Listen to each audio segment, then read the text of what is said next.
Alors, bonsoir, mesdames, messieurs, les gens à la maison qui nous écoutent, nos amis. Est-ce que vous avez l'ordre du jour? Tout est correct? Merci de votre présence, journaliste. Alors, en commençant, en parlant de cette présence, vous avez à votre droite de votre côté, ma gauche de l'autre, Mme Bouchard, sa première séance publique. On a gardé un garde-fou, là, mais Mme Foster qui suit. Bien, bienvenue. Merci beaucoup. Une première? Ici. Ici, effectivement. Ce n'est pas une première dans les séances publiques. Alors, nous vous souhaitons une belle arrivée en ce février très froid. Mais où le cœur nous a réchauffé toute la fin de semaine, pour ne pas dire. Dans les points d'information avant cette séance, j'aimerais vous faire un topo à date. Évidemment, c'est exhaustif, mais j'aimerais quand même profiter de l'occasion pour vous rassurer sur des éléments. C'est un incendie du site de service public de la municipalité de Saint-Siméon qui a eu lieu samedi après-midi. Dans l'après-midi du samedi 1er février, un février 1er qu'on se souviendra longtemps, un feu s'attaque au bâtiment public à l'intérieur de la section du côté du garage municipal. Le service d'incendie de Saint-Siméon, avec l'aide du service de la Malbaie, ont combattu l'incendie et nous remercions sincèrement pour leur excellent travail qui a été particulièrement difficile, non seulement parce que il faisait très froid, il faisait noir, puis en plus, l'espace était assez restreint, puis évidemment, que ce soit pour le groupe d'intervention de Saint-Siméon, comme pour les travaux publics qui ont soutenu, je vous le dirai plus loin, ça reste que c'est très émotif de voir partir en fumée un lieu public. À titre d'information, la section du garage municipal, elle date de mon âge, c'est-à-dire une soixantaine d'années. Je vous rappelle qu'à l'époque, ça a été cédé à peu près en 1989, selon les dires de l'ancien maire, M. Perron, qui est venu nous voir, pour $1 du ministère du Transport à l'époque. Donc, c'est un vieux bâtiment. La caserne, elle, a été bâtie là parce qu'en 2010, on a fait l'acquisition d'un camion de pompiers, celui toujours qu'on a, à l'époque. Rappelez-vous, avant, on avait un camion incendie, 1970 à peu près, Ford, qui était quasiment rentrable au musée. Et le problème, c'est que les camions d'aujourd'hui, ceux qu'on a, ne pouvaient pas, au niveau de la longueur, rentrer dans l'ancienne caserne. Dans le contexte qu'on faisait une acquisition assez rapidement, compte tenu de la sécurité publique, on avait déjà le terrain et la possibilité de bâtir immédiatement et rapidement aux côtés pour faire en sorte qu'on ait un bâtiment efficace. C'est sûr que ce n'est pas ce qu'on appelle une caserne qu'on peut voir aujourd'hui, mais juste vous donner un ordre d'idée, une caserne aujourd'hui de 3 portes, c'est facilement entre 5 à 7 millions. À l'époque, on a emprunté 325 000, si je me souviens bien, pour ce qui est de la caserne qu'on a. Puis on était capable de continuer à se développer avec un autre camion de pompiers, avec un camion de service, puis là, avec le SUMI. Donc, je vous remercie, l'ensemble des sapeurs-pompiers, notre chef aussi, et aussi du côté de la Malbaie. Le personnel aussi des travaux publics qui ont participé à aider le transfert d'équipements quand c'était possible et quand c'était assurable, d'avoir aussi la pression surtout d'eau nécessaire pour fournir plusieurs interventions comme ça, et ce pendant plusieurs heures. On n'a pas eu de problème d'eau comme en Californie, soit disant en passant. L'équipe de services incendie ont eu aussi l'aide de la Malbaie pour décontaminer le matériel. Les camions-pompes ont été stationnés dans une partie du garage Savard dès le samedi soir ou le dimanche matin, si vous préférez. Nous les remercions pour leur soutien. Dès dimanche matin, une rencontre a été faite avec moi, le chef pompier, M. Savard, et le directeur des travaux publics, M. Dufour. Les travaux de sécurisation de la scène d'incendie aussi ont été faits par la construction Morneau. Le salage de la cour aussi a été fait par eux et a été nécessaire, évidemment, pendant l'intervention. Nous les remercions aussi sincèrement de s'être déplacés rapidement. D'ailleurs, il y a aussi l'entreprise Pascal Lavoie qui est intervenue avec une pelle mécanique pour abattre, entre autres, un mur du bâtiment. Nous les remercions sincèrement de s'être déplacés. Nous avons aussi installé ce matin une remorque de chantier qui fera office de bureau aux employés. ça sera chauffé. Lundi matin, donc ce matin, nous avons eu une réunion avec d'abord les employés de la municipalité, qui sont des travaux publics, pour premièrement les informer qu'il n'y aura pas d'interruption d'emploi. On a aussi, deuxièmement, offert un service d'aide aux besoins. On comprend là, qu'il y a quand même des émotions là-dedans à vivre. Même moi, Sylvie m'a ramené à l'ordre ce matin. Parce que des fois, on se posait la question ce matin très tôt, est-ce qu'on devrait faire les demandes de mesures d'urgence pour avoir la possibilité d'avoir du financement rapidement et d'être capable de faire des chèques, autrement dit, d'être capable d'assurer le fait du bon fonctionnement. Mais pour le moment, suite aux interventions des gestionnaires, on nous a dit que non, on pouvait faire de fonctionner comme tel. Donc, l'installation d'un bureau, là je vais revenir. Donc, lundi matin, c'est ça, on s'est assuré de voir s'il y avait des besoins, puis on a commencé à coordonner des premières actions pour déterminer leurs besoins. L'installation du bureau, louer une camionnette, entre autres, effectuer l'achat de vêtements de travail, parce qu'il y en a plusieurs qui avaient perdu leurs vêtements de travail, de faire l'acquisition des pièces nécessaires aux entretiens, entre autres de l'eau potable, parce qu'il faut toujours et continuellement assurer des tests qui ont été tous, malheureusement, compromis. De nettoyer, s'assurer du fonctionnement des équipements qui œuvrent aussi au déneigement. Pour ce qui est du service d'incendie, les camions pompes sont au garage Savard. Nous allons procéder avec, entre autres, l'organisation Le Chef, l'organisation du vestiaire, des habits de pompiers et de leur équipement. La famille Savard nous a, ce matin, dit qu'on pourrait avoir du temps. Évidemment, le but, c'est de sécuriser le service d'incendie en premier lieu aussi parce que vous comprenez que ces véhicules-là, il faut qu'ils soient au chaud. Il y a de l'eau là-dedans. Ce n'est pas non plus des équipements faits pour être au froid, puis il faut qu'ils soient toujours disponibles. Les assurances ont été contactées. Les ajusteurs seront présents cette semaine. Nous avons leur aval concernant le droit légal d'aller chercher les outils et les équipements nécessaires aux activités. Nous avons aussi contacté les affaires municipales, la sécurité civile, pour voir aussi même nos procureurs, pour être sûr d'être au courant aussi. Nous remercions tous ceux qui ont soutenu nos employés. Maintenant, la priorité sont et sera de mettre en place ces outils pour que le travail se poursuive le plus normalement possible. Par contre, nous vous demandons d'être compréhensifs envers le personnel pour que quelques semaines. Ce que je veux dire par là, c'est que si demain matin, il y a une tempête de neige, peut-être qu'on ne déneigera pas demain matin de bonne heure le trottoir. Vous comprendrez qu'on va procéder évidemment par priorité. Mais pour ce qui est de la neige au niveau des routes, ça, on est équipé, on a rapidement mis en place, nettoyé les véhicules, puis on va continuer à le faire dans cette semaine. Selon mon expérience, il est trop tôt pour spéculer pour la suite des choses concernant les bâtiments.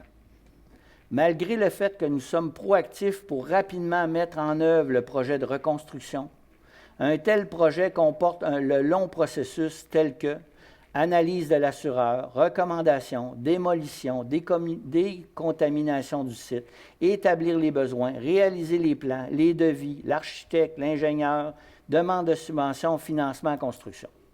OK? Je sais que déjà, les gens ont déjà commencé à penser à des affaires, mais ce que je veux vous dire, c'est que ça va prendre la patience. La patience est de mise pour qu'on fasse bien les choses.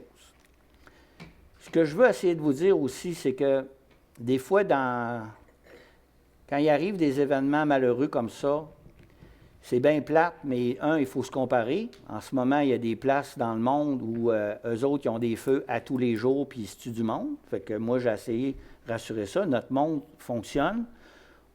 On va passer à travers cette semaine de bien des émotions, puis de calmer tout ça. Puis, ça va nous donner l'occasion, au fil des mois, de réfléchir à l'ensemble des services, du garage, des organisations, etc. On vit avec le passé, mais là, on va regarder vers l'avenir pour encore une fois améliorer et moderniser notre municipalité pour qu'elle soit encore plus efficace et que le monde ait du plaisir à travailler chez nous. Fait que des fois, ça prend un feu pour qu'on puisse faire repousser les arbres pour le meilleur. Fait que je vous demande la patience. Je vous demande le fait que, quand même, qu'on spéculera à savoir où ce que c'est, quelle place, comment, ça, je pense qu'on n'est pas rendu là. On fait juste s'organiser pour que vous ayez le meilleur service au niveau des citoyens, puis qu'on soit capable de fonctionner. Puis après ça, on regardera vers l'avenir qu'est-ce qui va être le meilleur des plans possibles pour tout le monde. Est-ce que ça va? Ça, on a fait ça en 48 heures. Fait que je tiens encore à remercier nos employés, notre monde, nos gestionnaires, évidemment le service d'incendie, ceux-là de la Malbaie, puis nos employés. On va avoir beaucoup de travail encore à faire, mais je pense qu'on est reparti un peu vers le mieux. Je pense que les gens avaient un petit peu plus de... C'est normal, là, les discussions des fois sont serrées, mais on est tous un petit peu sur l'adrénaline. Maintenant, je pense que là, on va préparer les affaires pour l'avenir. Il faut juste nous donner un petit peu de patience là-dessus. Et mon dernier point avant de terminer, j'aurais aimé être au carnaval, mais la meilleure ambassadrice, c'est Mme Bouchard, qui est allée remettre la clé. Par contre, on m'a appris qu'il y avait eu, comme dans mon époque, alors que pourtant, à mon âge, j'ai déjà vu quelques bagarres, mais il y a eu des bagarres, en tout cas, ou du moins une. Ce que ça va faire, c'est qu'on va être obligé quand même de faire un suivi auprès de la Sûreté du Québec. Puis on ne tolérera pas de bagarre à l'intérieur du carnaval, ni dans un site évidemment municipal. Je comprends que c'est peut-être quelque chose d'un peu épique, là, je vais dire ça comme ça. Puis je dis pas que moi je me suis jamais bagarré, mais j'en ai vu. Mais en 2025, je pense que l'épique, ça c'est pas de bon égard. Fait qu'on va regarder les situations, on va regarder comment on va gérer ça. Mais des fois, vous avertir, je ne donne pas de nom, c'est pas ça le but. C'est qu'on va s'organiser pour qu'il n'y ait pas de bagarre. Puis si ça vous tente absolument, il y a d'autres endroits pour ça, pour aller gérer votre colère. OK?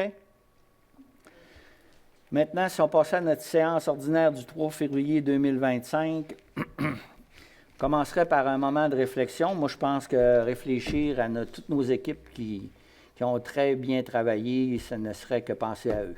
30 secondes. Petite question, présentez au micro, vous présentez votre nom parce que Télésino nous met sur ruban. Merci. Bonsoir, je suis Hélène Moreau de Port-au-Percy. Nous sommes plusieurs résidents de Port-au-Percy très inquiets quant au sort des maisons patrimoniales de Port-au-Percy.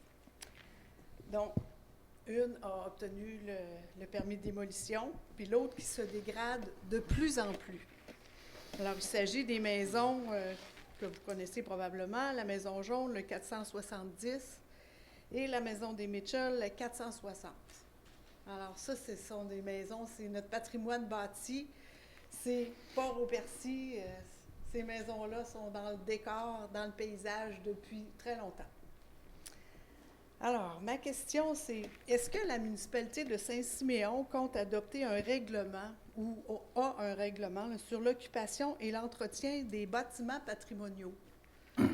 Alors ça, je sais qu'à la Ville de Québec, ils ont un règlement comme ça pour assurer un meilleur contrôle pour la conservation, l'intégrité des bâtiments, puis empêcher leur dépérissement, en plus de favoriser l'occupation des bâtiments.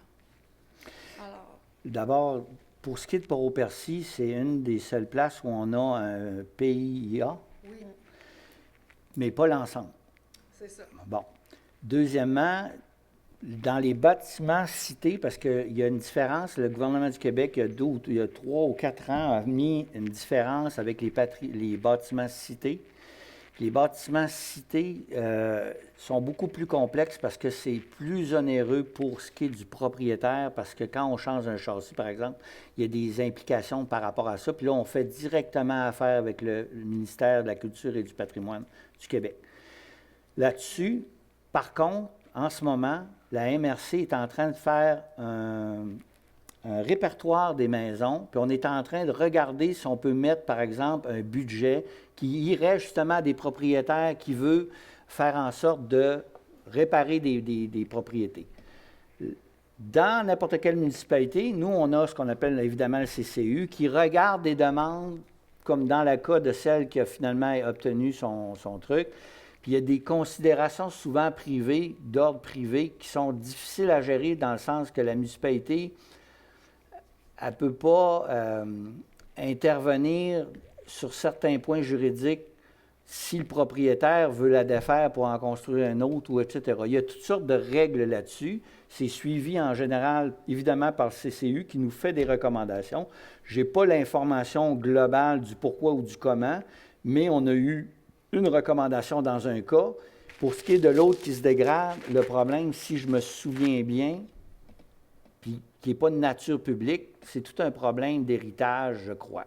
Oui, mais maintenant, on a regardé, là, elle appartient à une personne qui est au Connecticut. OK. Mais il y a le nom de quelqu'un sur cette maison-là. Bien, à ce moment-là, là, j'irais parce que quand c'est une dégradation, là, c'est le règlement de nuisance qui embarque. C'est-à-dire que là, on pourrait faire un avis de nuisance au propriétaire, puis peut-être que c'est la raison, c'est que ça a été réglé, mais on ne sait pas, pour dire, bien là, vous devez vous préoccuper par rapport, par exemple, à la peinture, etc. Donc, on va faire le suivi, puis je vous reviendrai avec l'information par rapport à ça. Pour ce qui est de la recommandation de la Ville de Québec, on peut la regarder. Puis moi, je m'étais toujours dit, mais je ne suis pas trop éventuellement, mais tu sais, est-ce que le PIA pourrait être agrandi? Ça pourrait être une recommandation qui pourrait être faite par le CCU, mais avec une rencontre, je dirais, une rencontre d'information citoyenne pour voir si, parce que ce n'est pas tout le monde qui veut toujours non plus. Est-ce que le PIA a des pouvoirs pour... Bien, le PIA a beaucoup plus de pouvoirs. Il fait des recommandations. Oui, mais il y a plus de pouvoir pour préserver ce que vous voulez. Puis il y a plus de pouvoir pour éviter, par exemple, qu'une maison s'en aille avec du clabard à droite plutôt que quand tu n'es pas dans le règlement du PIA, puis plus tu le rends précis, plus ça va. Tu sais, un propriétaire peut dire, moi, je n'ai pas nécessairement d'argent, je mets du clabard blanc.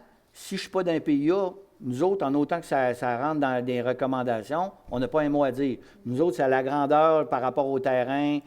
Mais dans le PIA, oui. Là, dans le PIA, on peut intervenir sur ça. Est-ce que ça pourrait être une recommandation d'agrandir le PIA pour la protection de Port-au-Percy? Moi, je ne verrais pas de problème. Il y en a une qui est dedans, puis l'autre qui l'est pas. Bien, c'est ça. Puis deux, juste voir. bien, tu sais, on pourrait faire on pourrait peut-être à un moment donné, au printemps, faire une audience publique des citoyens de Port-au-Percy, puis dire, on va regarder, par exemple, avec le CCU, est-ce qu'on peut agrandir, est-ce que c'est propice à agrandir le PIA pour aller dans une protection plus large de oui. Puis peut-être que moi, ma suggestion, faites-nous une lettre, écrivez à la municipalité en disant, on aimerait voir si on pourrait étudier, par exemple, la possibilité d'agrandir le PIA. Puis ça, c'est plus simple parce que c'est la municipalité qui le fait. Quand aller dans une réglementation comme la Ville de Québec, pour nous autres, une petite, ça peut être plus complexe. Non, mais ce qui arrive à la Ville de Québec, puis ce qui arrive ici aussi, c'est que les gens, ils n'entretiennent pas leur maison. Après ça, il est trop tard pour la rénover. Je comprends très bien. Fait que, tu sais, à Québec, il y a eu ça. Puis là, j'ai hâte de voir parce que le répertoire, ça comprend aussi Saint-Siméon sur qu'est-ce que c'est, par exemple, tu sais, c'est 1940, ce qu'on a comme patrimoine bâti sur Saint-Siméon, mais l'ensemble de la MRC. Puis on veut essayer de mettre à la MRC un budget où on pourrait faire une demande financière pour justement combler le fait de dire, bien là, les châssis, on ne peut pas les faire ordinaires en PVC. Fait que là, on pourrait aller chercher une subvention à MRC pour les bâtir. Parce que là, ça s'est passé récemment, là, la ferme Berreur à Malbaie, ça a été tout un dossier. Là. Fait que oui, puis je vous dirais, c'est peut-être à moyen terme, mais faites une demande, puis ça sera regardé, étudié, puis on regardera au conseil par rapport à ça. Merci. Ça fait plaisir. Autre question? Non. Je vais quand même répondre à votre question de... Des fois, j'ai vu beaucoup de commentaires sur la page Facebook. En ce moment, là, la piste de ski de fond. Puis de ce qu'ils font, le problème, c'est pas qu'on ne l'entretient pas, c'est qu'on n'est pas capable de passer, puis monsieur Poulain pourra en donner peut-être un peu de détails, mais c'est parce qu'on n'est pas capable de l'entretenir parce qu'il n'y a pas assez de neige. Puis soit dit en passant, vendredi, j'ai eu un téléphone aussi de Hautbois qui veulent bonifier, puis ils pensaient qu'on la fermait, mais on ne l'a pas fermée, c'est juste parce qu'on attend, on attend la neige, puis on n'a tout simplement pas été capable de répondre, parce qu'il y a des endroits où il y a quand même des grosses roches, puis là, si on brise la machinerie, on n'est pas plus avancé. Juste pour vous informer. Merci. Pour ce qui est de la municipalité régionale de Comté, je vous dirais que les discussions en ce moment, c'est plus des demandes, mais on a parlé du train de Charlevoix, entre autres, les rediscussions qu'il y a eu par rapport à ça, les demandes qui ont été faites au niveau régional. Puis, on n'a pas eu encore, mettons, il n'y a pas eu une réception. C'est un peu comme si on donne des devoirs, puis qu'on nous dit, ben moi, je sais tout, tu sais. Ou, moi, je sais écrire, je n'ai pas besoin de faire des devoirs. Fait qu'à ce moment-là, tu sais, en fait, à ce moment-là, on n'est pas capable de répondre pour voir une continuité. Ça prend un plan pour dire, puis là, je l'ai déjà dit même au niveau des médias, mais quand on gère de l'argent municipal ou de l'argent collectif, de l'argent public, on a des programmes de subventions qui sont normés. Le gouvernement en a envers nous autres, les deux paliers, puis nous autres, on en a envers des entreprises. Et en général, les subventions, c'est l'aide au démarrage, l'aide pour acquérir, par exemple, des machines ou des équipements ou créer des nouveaux produits pour être capable de continuer à se développer et à créer des emplois. Mais ça ne peut pas être pour le fonctionnement, ou très rarement pour le fonctionnement. Puis quand ça fait des années, puis qu'on se questionne, mettons, sur le budget, bien, quand vous arrivez, par exemple, chez MDC, ou ici même, on a quelques petits programmes, nous autres, on ne demande pas le bilan de l'entreprise puis le plan d'affaires, mais quand tu es à un certain niveau, quand on parle de milliers de dollars, c'est normal qu'on veut voir le plan d'affaires puis le plan d'action que vous voulez pour faire en sorte que l'entreprise continue, parce que c'est de l'argent public. Ça, c'est un. L'autre chose, c'est qu'on est 28 000 personnes dans Charlevoix.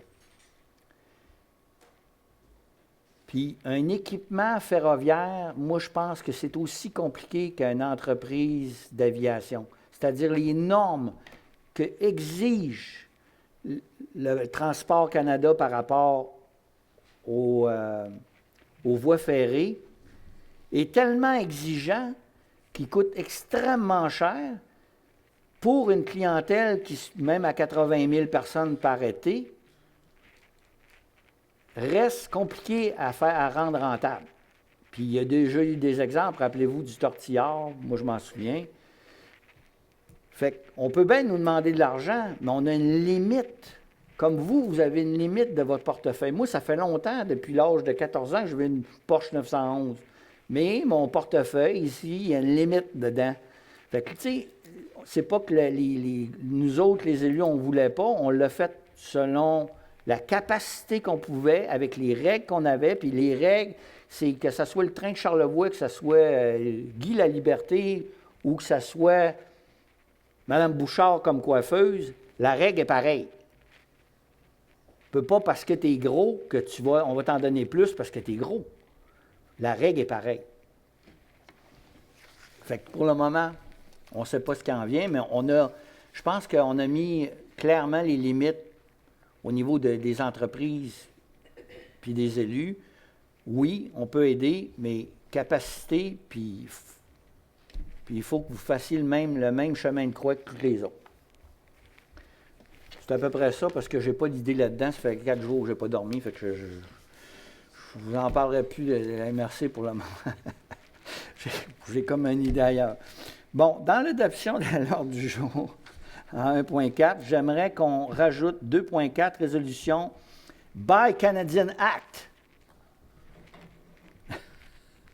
Excusez mon anglicisme, mais c'est parce que ça frappe mieux. Je vous expliquerai en détail. Et on va enlever, justement en parlant de ça, En 4.1, l'appui à Tesla, merci, excuse-moi, Marie. Moi, je dis Telsa, mais c'est... c'est pas du thé. C'est pas du thé, c'est le cas de le dire. Fait qu'on va l'enlever. Ça vous convient? Est-ce que j'ai quelqu'un qui m'approuve? Monsieur Covalou. Merci. En 2.1, l'architecte de la machine en arrière, vous avez reçu le procès-verbal de la séance ordinaire du 20 janvier. Vous avez lu, ça vous paraissait conforme. Est-ce que j'ai un proposeur? Monsieur Harvey. Et l'approbation des comptes, vous avez la liste. Pendant que vous épluchez ça, je veux vous dire que le total des chèques, oui, 54 210 et 39. Le salaire de nos employés, rémunération et allocation des élus, 52 698 et 41. Donc, les frais de déplacement, il n'y en a pas. Donc, le total de ce mois, c'est 106 908 et 80. Avez-vous des questions d'épluchage de compte? Oui, Madame Tremblay, M. Covalou après. Excuse-moi, Gilles, après. Oui. Ça vous va, M. Harvey, si je pose la question en premier? Merci beaucoup. Excusez-moi, j'ai le torticolis. C'est pas parce que je ne veux pas vous garder, mais il faisait frais de samedi soir. Le P250063, Mme Bouchard, pour vous laisser le temps de zioter les pages. Marinade de party? Oui, c'est parce qu'on l'a déjà payé en janvier, ça. Il va être remboursé. OK, parce que c'est en deux. Je pense qu'il est déjà remboursé ou il va être remboursé. Parfait, parce qu'il est remboursé. Bon, parce que je me souvenais que puis j'ai validé dans ma feuille de janvier, mais on l'avait déjà approuvé. Là. Et juste une autre question, après ça, je vous cède, M. Harvey. Le P250087, Rocksource Inc., mise à jour, location, Anémone Camping. C'est que c'est ça? C'est un nouveau programme. C'est un nouveau programme pour le camping qui a été renouvelé, mis à niveau. Ah, OK, je pensais que c'était comme des fleurs ou des achats. Je Ben, comprenais c'est pas sûr trop. que Là. Anémone, ça me fait Ben, penser. J'ai dit, oui, coudonc, on tu a-tu sais, un aquarium à Saint-Siméon? Ben, Maudit bel attrait. c'est pour ça que j'ai posé la Et là, question. ben, là. ouais, on a. Anémondos. Puis le logiciel s'appelle Anémone. Ouais. Ah, ouais. OK, mais je le saurai pour l'an prochain. Merci. Oui, M. Harvey. J'avais exactement la même question. OK. Donc, tout le monde veut un aquarium à Saint-Siméon?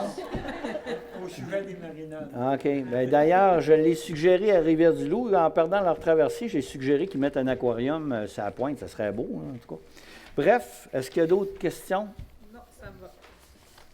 Merci. Est-ce que j'ai un proposeur? M. Harvey. 2.3, refinancement des règlements 18 et 239 au 3 février 2025. Le refinancement, vous savez, c'est un appel d'offres qu'on fait aux caisses et aux banques. Bien, aux banques, là, tout simplement. Le règlement 18, je me souviens, c'était le parapluie. Non, c'est l'eau potable. Puis l'autre, c'est le règlement parapluie. Merci.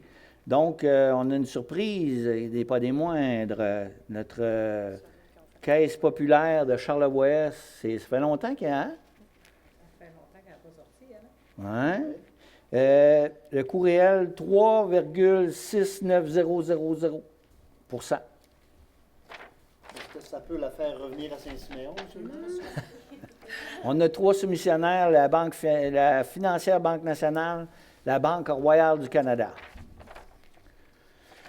Donc, j'ai besoin d'un proposeur. Monsieur Harvey, vous avez le dynamisme d'un maire? C'est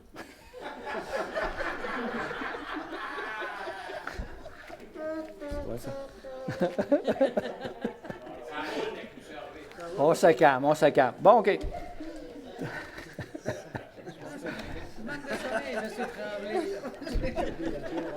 Règle 2.4.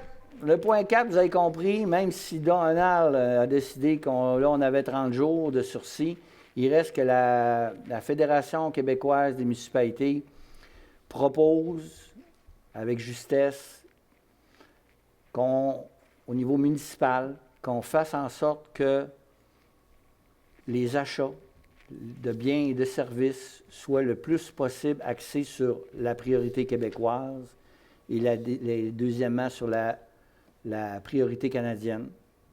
Évidemment, il est possible qu'on fasse des achats pour quelle que soit de nécessité américaine, mais nous allons mettre une étiquette qui fera en sorte qu'on va, par résolution, favoriser le plus possible les achats canadiennes et québécoises avant américaines. Vous faites ce que vous voulez, j'entends de tous les côtés. Il y en a qui sont contre le boycott, il y en a qui sont pour, mais il reste que si on fait un petit peu plus attention, on peut mettre un peu de pression. Une goutte d'eau, c'est pas grand-chose, mais ça prend juste des gouttes d'eau pour faire un océan. Fait que si on fait notre part comme municipalité, moi je pense que c'est important parce que vous regardez le budget, on achète des affaires, des biens et des services, on est capable, puis à quelque part, chaque individu, je vous comprends, quand tu arrives comme là, ma blonde a dit, tu n'achèteras plus du café à un tel parce qu'il est américain, ça va être tough, même rien que pour acheter du café que je bois depuis 35 ans, ma sorte, mais je vais le faire, mais à quelque part, ça veut dire de faire un effort, mais autrement dit, la municipalité qui vous représente comme citoyen va faire cet effort. Fait qu'on va la faire de cette façon-là. Êtes-vous en faveur? Oui, tout à fait. Est-ce que j'ai un proposeur? Madame Bouchard, merci. En sécurité publique, l'adoption du règlement 303 relatif aux fausses alarmes. Vous savez, on a passé l'avis. On fait une augmentation au niveau des alarmes. On était à 300, là on s'en irait à 500, puis on passerait ça aujourd'hui. Le but, n'oubliez pas, c'est qu'il y en a des gratuites, fait que pas de panique si vous vous trompez votre numéro de code, mais à quelque part, la responsabilité, c'est quand on fait sortir nos pompiers, ça a un coût, ça ne couvre pas ce montant-là. Puis, vous avez vu comment ils ont travaillé là, en fin de semaine? Fait que, tu sais, sortir, c'est bien de faire attention un petit peu. Ça va peut-être juste faire en sorte qu'on soit un petit peu plus prudent quand on a un système. Est-ce que j'ai un proposeur? Madame Tremblay. En 3.2, résolution pour la MRC de Charlevoix-Est. 3.2.1, la modification de l'entente d'entraide automatique et mutuelle pour les services de sécurité incendie. Donc, on a fait une modification sur l'entente par rapport à... on va augmenter les taux de facturation. Puis la même chose pour l'autre. Donc, est-ce que j'ai un proposeur pour le 3.2.1? Mme Tremblay. Et aussi, on modifie l'entente intermunicipale pour les services de sauvetage en urgence en milieu isolé qu'on appelle le SUMI. Encore là, c'est un ajustement de taux pour tout le monde, si je ne me trompe pas. Donc, le temps férié. Est-ce que j'ai un proposeur? M. Poulain. Dans ce qui est de 4, transport, 4.2, travaux du pont de Port-au-Percé, une facture produite par l'MTQ. Là, on a un petit enjeu de discussion de facture par rapport au pont avec le MTQ, facture qui est arrivée après. Ce qu'on va faire, c'est qu'on va écrire aux politiques pour voir si on peut régler la situation, parce que ce n'est pas des factures de 2 piastres ni de 500. Là. Donc, on va tenter de régler la situation entre la MTQ, la MRC, parce que la MRC est partenaire avec nous autres dans les aménagements au niveau du pont. Puis on veut voir d'être capable de régler cette situation-là par une facture qui nous est arrivée après la fermeture de l'ensemble du dossier. Donc, ça s'en va aux politiques, c'est ça que je veux dire. Est-ce que j'ai un proposeur, cette lettre, M. Covalou? En 5.1, la création du comité de gestion dans le cadre de la démarche PGAO. Le gouvernement du Québec nous a demandé de faire une démarche simple, mais qui va demander du temps, c'est-à-dire qu'ils veulent planifier avec nous, les municipalités, tous les travaux d'infrastructure reliés à l'eau potable. Vous avez vu, là, je pense qu'il y a un monsieur qui est orange, l'autre bord de la ligne américaine, qui veut avoir de l'eau, là. Bien, oui, rappelez-vous que le Canada a quand même, c'est la plus grande réserve d'eau potable du monde. On en a, on s'habitue à ça, mais de plus en plus, ça a un coût. Alors, regardez les pompes, là, ça a un coût. Donc, pour être capable de planifier à long terme les futures infrastructures qu'on aura besoin, parce qu'une pompe, ça a un temps limite, puis ça coûte facilement 60 000. Là, on a quelque chose à changer le mois dernier. En bas, 45 000. Donc, il faut planifier. Et pour ce faire, on va mettre un comité de gestion. Évidemment, les gestionnaires, Mme Bouchard, Mme... J'ai un blanc. Non, mais dans le sens de... Je n'étais pas sûr si on a suggéré. Non, hein? On ne t'a pas suggéré. Hein? Le directeur des travaux publics. Puis 2 membres du conseil. Puis 2 membres du conseil qu'on s'était dit. Qui avait ça? C'est vous deux? Mme Bouchard, M. Covalou. Excusez-moi, j'ai vraiment le cerveau lent. Est-ce que j'ai un proposant? Mme Tremblay. Pas de santé et bien-être, l'aménagement et l'urbanisme développement, l'adoption du second projet de règlement 301 relatif au projet particulier de construction, de modification et d'occupation d'un immeuble, le PPCMOI. Il y a eu la consultation le 29, il y a eu l'avis. On irait pour l'adoption du règlement. Ce que ça fait, c'est un genre de lien plus rapide pour être capable d'aménager nos règlements, pour être capable de favoriser la construction, entre autres, de logements sur le territoire qui va nous aider, logements ou bâtiments qui peuvent nous aider. Donc, Mme Gauthier a travaillé là-dessus, puis ça prend ce genre de règlement-là pour être capable d'aller plus rapidement et nous donner un coup de main. Et ça évite de modifier nos règlements. Merci, Mme Gauthier. C'est pourquoi j'ai besoin d'un proposeur, M. Poulain. En 7.2, adoption du second projet de règlement 302 modifiant le règlement 195 sur l'émission de permis et certificats. Là, encore une fois, dans la démarche, on a ajusté nos prix parce que quand on regarde l'ensemble sur le territoire, on n'invente pas des prix dans les airs, là. C'est comme des produits et services. On est allé voir ce que les autres, comment ils chargeaient.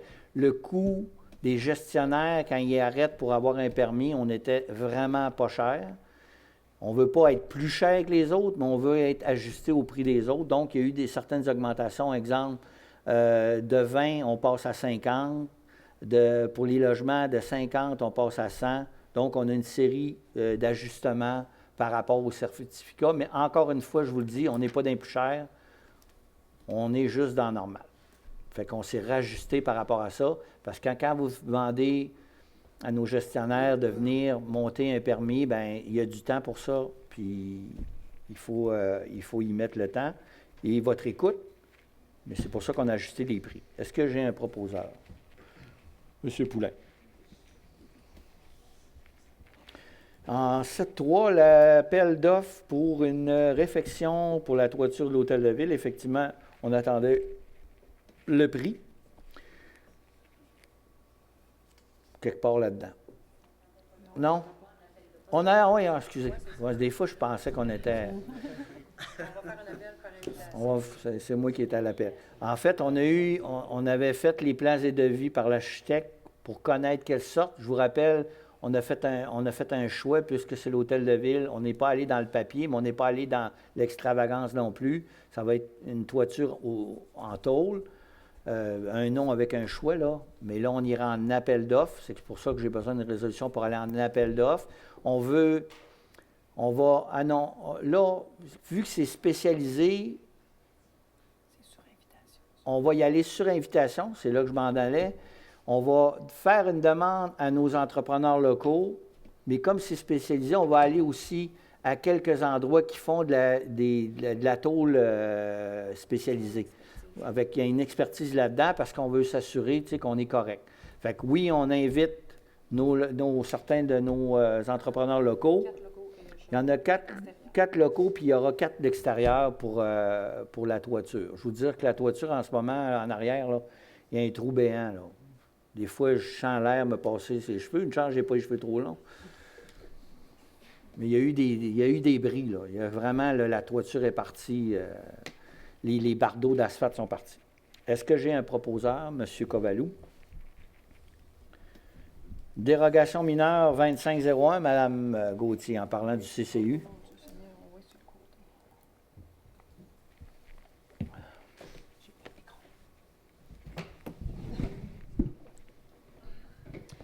Donc, la dérogation mineure 2501, située au 125 rue Gauthier.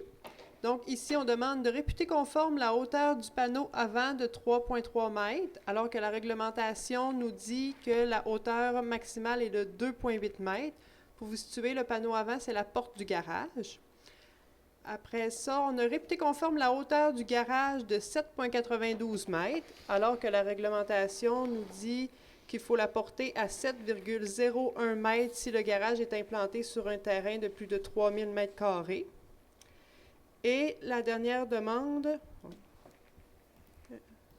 désolée pour le fait qu'elle est à l'envers, c'est de réputer conforme la construction d'un garage de 120,5 mètres carrés, portant ainsi la superficie totale des garages, une fois érigé le second, à 166 mètres carrés, alors que la réglementation nous dit que sur un terrain ayant une superficie de plus de 3000 mètres carrés, la superficie maximale combinée permise dans le cas des deux garages est de 140 mètres carrés.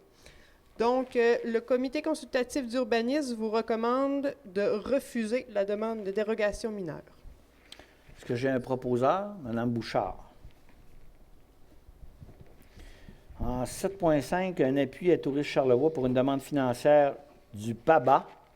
En fait, vous avez peut-être suivi dans les médias, mais Tourisme Charlevoix a fait un changement par rapport à des outils, entre autres, le site Internet a été refait. Mais dans le cas des bureaux d'accueil touristique, certains leur appartiennent. Dans notre cas, c'est nous autres qui sommes propriétaires du bâtiment. Ils veulent faire des aménagements, je vais dire, d'ambiance d'aujourd'hui. Je ne sais pas si vous êtes des amateurs de centres d'achat, mais vous rentrez dans une boutique, merci, l'expérience numérique, ça sent bon, puis là, tu as le goût de dépenser ton portefeuille. En fait, ce qui nous autres, on a posé comme question, c'est à savoir, évidemment, qu'on a toujours un humain, parce que ça crée de l'emploi, puis parce que ça fait un accueil personnalisé. C'est le cas. Mais comme ils veulent investir et qu'ils ont besoin d'argent, ils veulent aussi qu'on les appuie, puisqu'on a un bureau d'accueil touristique. Il y a un 10 qui serait payé par la municipalité, mais qui nous serait remboursé. Donc, pour nous autres, c'est une amélioration du service chez nous au niveau de l'accueil touristique, en se modernisant tout simplement. Fait qu'on va suivre ça de près. Si vous êtes d'accord, on va appuyer par résolution. Appuyé par résolution par M. Kovalou. Et en 7.6, présentation d'un projet au prix Inspiration 2025 de la Fédération des villages relais du Québec. En passant, on est un membre fondateur. Hein? Fait que depuis, en tout cas, moi, depuis que je suis là, on présente souvent des projets. Là, cette année, on irait aussi de l'avant, puis on présenterait le pavillon qui est au quai Brise-Lames, comme, moi, je pense que c'est une porte d'entrée du côté de Charlevoix-Est par rapport à la Rive-Sud. Puis, je pense qu'on peut faire en sorte d'être très fiers de ce pavillon-là, puis on le présenterait dans le cadre du prix Inspiration. Est-ce que ça vous convient? Proposé par Mme Bouchard. On n'a pas de sport, loisirs et culture. Sollicitation, le Centre d'action bénévole de Charlevoix, la popote roulante. En général, ce qu'on accorde, c'est 1 200 $. Le conseil a discuté, on irait toujours de l'avant avec le même montant. Fait que, si ça vous convient, est-ce qu'on poursuit? Oui. Proposé par Mme Bouchard. On serait rendu à la correspondance. Mme Bouchard? Oui, monsieur. Il va falloir que je me trouve un truc, là. Bouchard, Mme Bouchard. Marie-Ève. Donc, le Centre de prévention suicide de Charlevoix vous remercie pour le don que vous nous avez fait. Pardon? C'est à vous autres que je parle.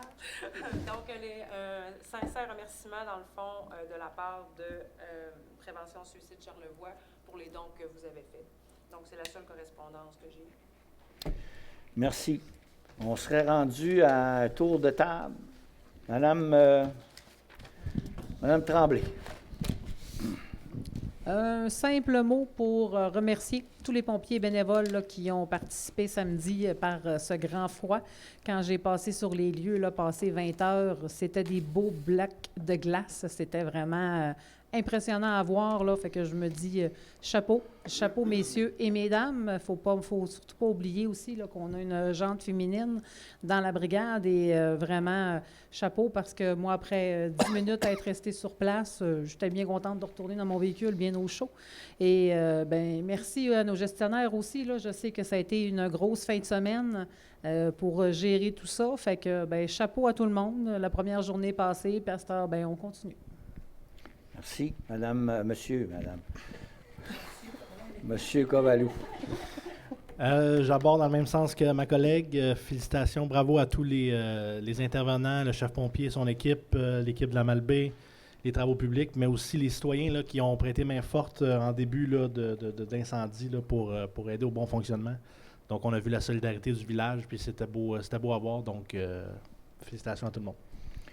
Un Bouchard. Rien de particulier pour moi aujourd'hui.